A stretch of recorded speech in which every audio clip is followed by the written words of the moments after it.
नमस्कार दोस्तों, दीपक कुशवाहा आशुलिपि के चैनल पर आप सभी का स्वागत है। और आज के इस वीडियो में बात करूंगा हम सभी का एकमात्र करेजा आयोग यानी कि उत्तर प्रदेश अधीनस्थ सेवा चयन आयोग से उत्तर प्रदेश सचिवालय के लिए विधान भवन रक्षक या कह लीजिए कि विधान भवन अग्नि रक्षक के पदों पर भर्ती का विज्ञापन जारी हो गया है। कहने मतलब ये है कि अधीनस्थ के जरिए भर्तियां हो रही हैं, लेकिन पद कहाँ का है? उत्तर प्रदेश सचिवालय का, और उसमें तीनों ही सचिवालय जैसे कि उत्तर प्रदेश नागरिक सचिवालय, उत्तर प्रदेश विधानसभा सचिवालय और ये उत्तर प्रदेश विधान परिषद सचिवालय। ठीक, तीनों ही जगहों के लिए भर्ती है। तो आपकी जो नियुक्ति होगी इन्हीं तीनों सचिवालय में होगी। ठीक है, तो इसी पर बातचीत होगी कि कुल पदों की संख्या क्या है, आयु सीमा क्या रखी गई है, योग्यता क्या है, यानी कौन कौन लोग इसके लिए आवेदन कर सकते हैं, क्या कुछ विशेष नियम शर्तें वगैरह हैं। ठीक, और सबसे खास बात की परीक्षा का पाठ्यक्रम क्या है। तो इन्हीं सारी चीज़ों पर विस्तार से बातचीत होगी। तो आप लोग वीडियो को पूरी ज़रूर देखें, और जिन भी लोगों ने अभी तक मेरे इस यूट्यूब चैनल को सब्सक्राइब न किया हो तो पहले आप लोग चैनल को सब्सक्राइब ज़रूर कर लें, काहे से कि ज़्यादा ज़रूरी है। ठीक, तो ये रहा भर्ती का विज्ञापन। अभी तकरीबन आधे घंटे पहले इसका विज्ञापन जारी हुआ है। विज्ञापन के प्रकाशन की तिथि लिखा है 10 अप्रैल, और इसके लिए जो ऑनलाइन आवेदन शुरू होना है वो 9 जून से शुरू हो जाएगा। ठीक, अच्छा, आप एक चीज़ देख रहे हैं, इतने समय अधीनस्थ क्या कर रहा है कि महीना 2 महीना पहले भर्ती का विज्ञापन फेंक दे रहा है। आवेदन लेगा 1-2 महीने बाद, लेकिन भर्ती लोग पहले पढ़ो आप लोग विज्ञापन। ठीक, तो ये हो गया। आवेदन की जो अंतिम तिथि रखी गई वो है 29 जून। बाकी शुल्क समायोजन एवं आवेदन में संशोधन की अंतिम तिथि जो है वो है 6 जुलाई। ठीक, ये सारी चीज़ें हो गई हैं। और कुल पदों की संख्या है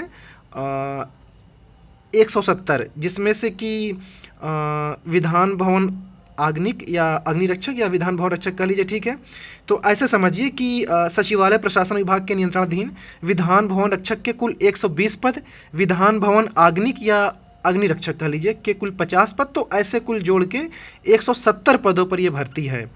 और ये जो आपका नागरिक सचिवालय जहाँ से APS RO जहाँ नियुक्ति होती है वो वाला सचिवालय आपका हो गया। ठीक, और फिर विधानसभा सचिवालय, विधान परिषद सचिवालय, जो कि दोनों एक ही में, तो वहाँ इन तीनों ही जगहों में आपकी ये तैनाती होगी। ठीक, तो कुल 170 पदों पर ये भर्ती का विज्ञापन जारी हुआ है। अब इसके लिए आवेदन कौन करेगा?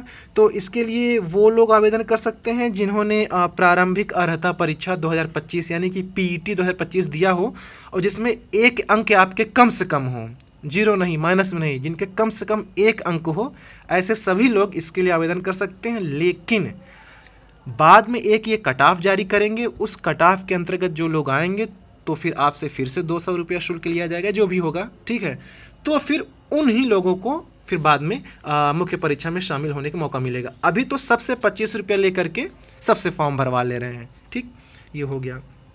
खैर, ये सारी चीज़ें हो गई। और क्या क्या चीज़ें हैं, अधीनस्थ का तो विज्ञापन तो सब रटा गया है आजकल। खैर, EWS के लिए कुछ विशेष लिखा हुआ है, तो आप लोग इसको पढ़ लीजिएगा। ठीक है, विज्ञापन ठेठ हिंदी में ही, तो आप लोग पढ़ लिया करिए। और इसका प्रिंट आउट आप लोग ज़रूर रख लीजिएगा। फ़ोटो कैसे अपलोड करनी है, हस्ताक्षर कैसे अपलोड करना है, सब कुछ समझते हुए करिएगा, वरना बाद में दिक्कत हो जाए तो फिर परेशान हो जाएंगे। ठीक है, और चलिए काम की बातें कहाँ से करते हैं, यहाँ से देखिए, मात्र 25 रुपया ले रहे हैं अभी। ठीक है, सब लोग भरिए। अनारक्षित, अन्य पिछड़ा वर्ग, अनुसूचित जाति, अनुसूचित जनजाति, सभी के लिए आवेदन शुल्क फिलहाल में 25 रुपये है। इनका फिर बाद में वही कहना है कि जो कट ऑफ जारी होगी तो आपसे 200 रुपया अतिरिक्त शुल्क लिया जाएगा, और फिर वही लोग केवल मुख्य परीक्षा में शामिल हो सकेंगे। फॉर्म का प्रिंट आउट लेना अनिवार्य है, ले लीजिएगा, बाद में काम आता है बहुत। ठीक है, ये सारी चीज़ें हैं। और कुछ विशेष नोट करके लिखा हुआ तो पढ़ लीजिएगा अच्छे से। हम लोग कहाँ से चलें, जहाँ योग्यता वगैरह है इसकी नियमावली पढ़ लीजिएगा, किस नियमावली के तहत ये भर्ती हो रही है। पहले देख लीजिए, विभाग लिखा है कि सचिवालय प्रशासन विभाग, पद का नाम है विधान भवन रक्षक, ये लेवल 3 यानी कि 2000 ग्रेड पे की नौकरी है। ठीक है, और अनारक्षित वालों के लिए 51, अनुसूचित जाति के लिए 31, अनुसूचित जनजाति के लिए 2 पद, अन्य पिछड़ा वर्ग 24 पद, आर्थिक रूप से जो कमजोर वर्ग लोग हैं 12 पद, तो कुल इस तरीके से 120 हो गया। स्थायी अस्थायी दोनों ही तरीकों का है, तो परेशान नहीं होना है, चाहे स्थायी रहे चाहे अस्थायी, सब सही है। ठीक है, तो ये सारी चीज़ें हो गई। फिर विधान भवन आग्निक और ये अग्निरक्षक, देखिए ऊपर है सिर्फ विधान भवन रक्षक, इसमें देखिए लिखा है। ठीक, इसमें लिखा है केवल विधान भवन रक्षक, और बाकी यहाँ है विधान भवन आग्निक या विधान भवन अग्निरक्षक। ठीक है, तो इसके लिए कुल पदों की संख्या है 50। ठीक, ये भी लेवल 3 यानी कि 2000 ग्रेड पे की नौकरी है। तो ये हो गया कुल। और अब बात कर लेते हैं हम लोग, ये क्या कर लें, इसकी योग्यता के बारे में, कौन लोग इसके लिए आवेदन कर सकते हैं। ठीक, तो इनका ये कहना है कि जो विधान भवन रक्षक एवं विधान भवन आगनिक या अग्निरक्षक सभी के लिए एक ही योग्यता है। नियमावली का जिक्र है कि किस नियमावली के तहत ये भर्ती हो रही है।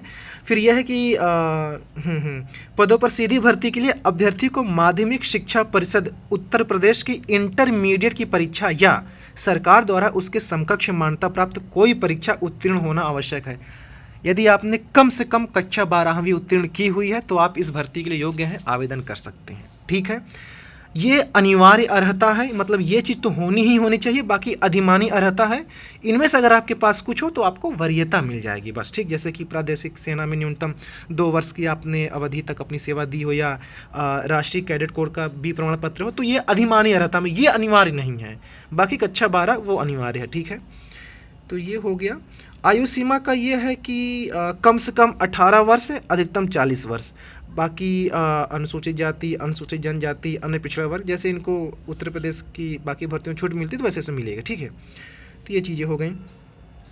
चयन का आधार, ये जो संगत नियमावलियाँ दी हुई हैं इसी के आधार पर ये भर्ती होगी, इसी के आधार पर आपका चयन किया जाएगा। ठीक है, तो नियमावली भी आप लोग देख लीजिएगा। अब देखिए, इसमें शारीरिक मापदंड व शारीरिक दक्षता परीक्षा है। अब जाहिर सी बात है, विधान भवन रक्षक तरीके काम करना है तो कुछ ना कुछ तो होगा करेंगे ना, लंबाई चौड़ाई ऊंचाई ये सारी चीज़ें।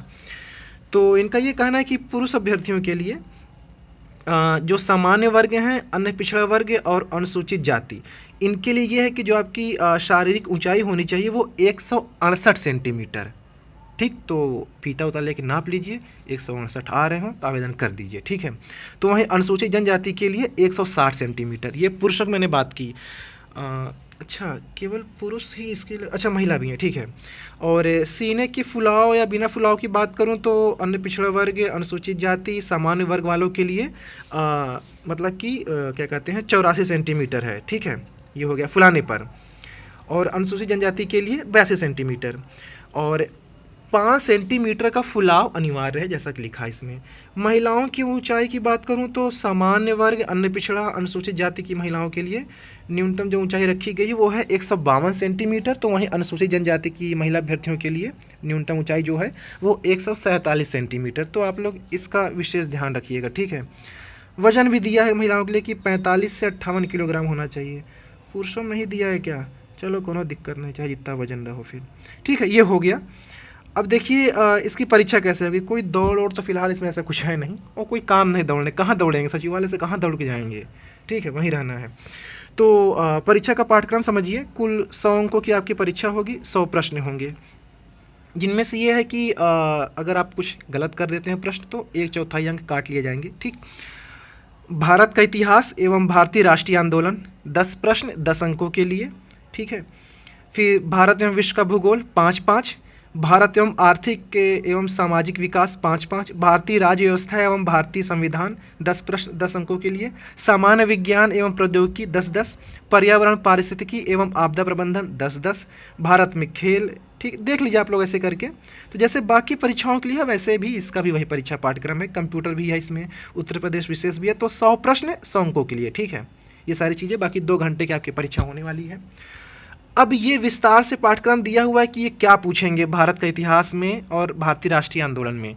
तो यही है कि भारतीय इतिहास के अंतर्गत सामाजिक, सांस्कृतिक, आर्थिक एवं राजनीतिक पक्षों की जानकारी। ठीक है, भारतीय राष्ट्रीय आंदोलन में स्वतंत्रता आंदोलन, राष्ट्रीयता का अभ्युदय तथा स्वतंत्रता प्राप्ति के संबंध में सार परख जानकारी। तो ऐसे करके दिया हुआ है कि भूगोल में क्या पूछेंगे, भारत के आर्थिक एवं सामाजिक विकास में क्या पूछेंगे, राज्य व्यवस्था संविधान में क्या पूछेंगे। ठीक है, विज्ञान प्रौद्योगिकी में क्या पूछेंगे, इसी तरीके कंप्यूटर में क्या कुछ पूछेंगे, तो और खेल के बारे में क्या कुछ पूछेंगे। तो सब कुछ दिया हुआ है, तो आपको केवल यही पढ़ना है। कंप्यूटर में hardware, software, input output, internet protocol, IP address वगैरह। ठीक है, आईटी गैजेट, उनका अनुप्रयोग, ईमेल आईडी बनाना, उसको संचालित कैसे करना है, प्रिंटर, टैबलेट, मोबाइल चलाना, इस सब में तो माहिर हैं आप। ठीक, लेकिन प्रश्न उत्तर बनेगा, मोबाइल चलाने से काम नहीं चलेगा। वर्ड प्रोसेसिंग, एक्सेल हो गया, पावर पॉइंट वगैरह हो गया, तो ये सारी चीज़ें हैं। तो पाठ्यक्रम देख लीजिए, इसी के हिसाब से तैयारी करिए। ठीक है, और कुछ इसमें उन्होंने वो दिया हुआ है कि जैसे ओबीसी SC ST का जो फॉर्मेट है EWS का है, तो उसी के अनुरूप आपका ये होना चाहिए, ठीक है, सर्टिफिकेट। तो ठीक है, बाकी तो और कुछ है नहीं है, बस यही काम की चीज़ें थी। तो आप लोग इसकी आधिकारिक वेबसाइट पर जाइए, विज्ञापन डाउनलोड करिए, अच्छे से पहले एक बार पढ़ लीजिए और फिर जो इसके लिए योग्य हो तो आवेदन कर दीजिए, ठीक। अभी और तमाम भर्तियाँ आने वाली हैं, तो बस अगले साल भर्ती है तो ये अब फेकम फेक भर्तियाँ चलेंगी अब, ठीक है ना, मतलब चुनाव अगले साल, तो फेकम फेक भर्तियाँ चलेंगी अब। तो ठीक है, आज के इस वीडियो में बस इतना ही था। पूरा वीडियो देखने के लिए धन्यवाद। जय बजरंगबली।